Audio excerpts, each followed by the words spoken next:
ዲፕ የሆነ ሜሴጅ ከእግዚአብሔር መቀበል የምትፈልጉ ከሆነ ለብቻችሁ ነው መጸለይ ያለባችሁ።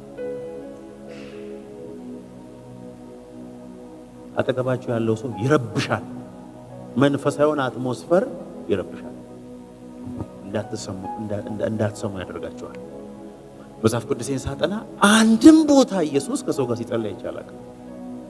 አብሮ ተራራ ይወጣና ከተራራ ወደ ሌላ ተራራ እሱ ሲወጣ እዚሁ ጠብቆ ነው የሚላቸው።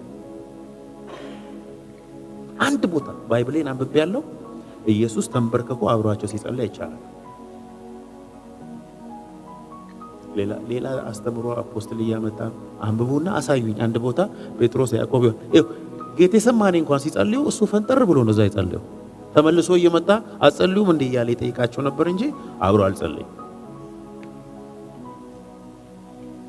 የጌታን ድምጽ ለመስማት ብቻህን ጸልይ። ባልና ሚስቶች if you want to go deeper in his presence, go alone.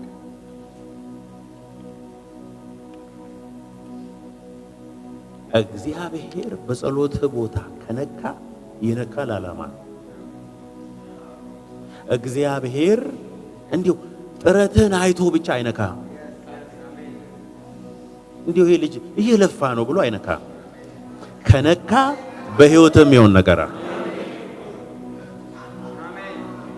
if God touches you, he will touch you for a purpose. እግዚአብሔር ከነካ ለዓላማ ነው የሚነካ። አሜን በሉ እንጂ እግዚአብሔር ከነካኝ ለዓላማ ነው የሚነካኝ በሉ። Yeah, God will touch you for a purpose.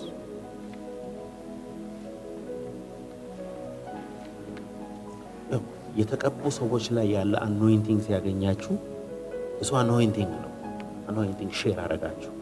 that is the power.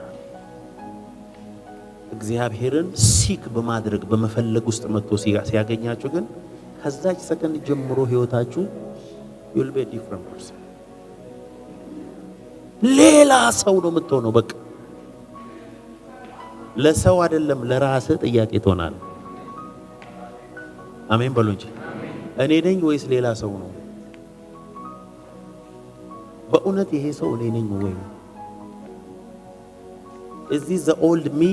እንዴት እግዚአብሔር ሲነካ በህይወት ከሚፈጠረው ነገሮች አንዱ እሱ ነው። እኔ እንዴት how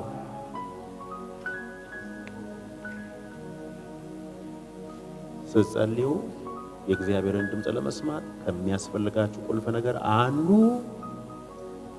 be isolated. Stay away.